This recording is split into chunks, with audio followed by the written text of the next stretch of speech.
Last November, 15,000 scientists from 184 countries signed a letter urging humanity to reduce our reliance on fossil fuels and limit the accumulation of carbon dioxide into the atmosphere.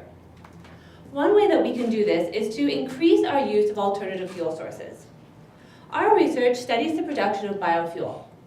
Biofuel is an excellent alternative fuel source because the carbon dioxide released from burning biofuel is the same carbon dioxide that was recently taken up from the atmosphere by the plant. We actually already use biofuels as an additive to gasoline. Right now, biofuels are produced from grains. This is a good source because grains have a lot of available sugars that can be easily converted into biofuel.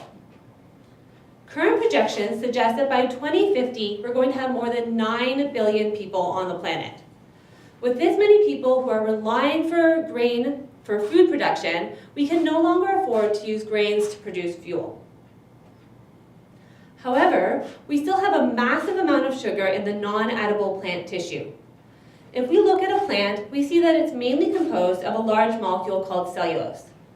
Cellulose is the main structural component of all plants and the most abundant plant material on the earth.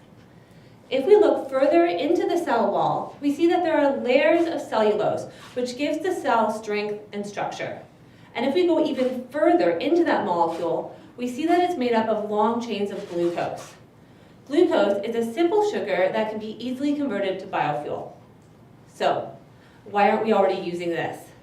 The reason is that those long chains of glucose form a tightly packed crystalline structure. This structure is incredibly strong and very, very difficult for us to break down.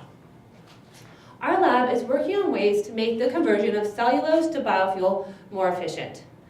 We do this by causing small changes to the plant DNA that can affect the crystalline structure of cellulose.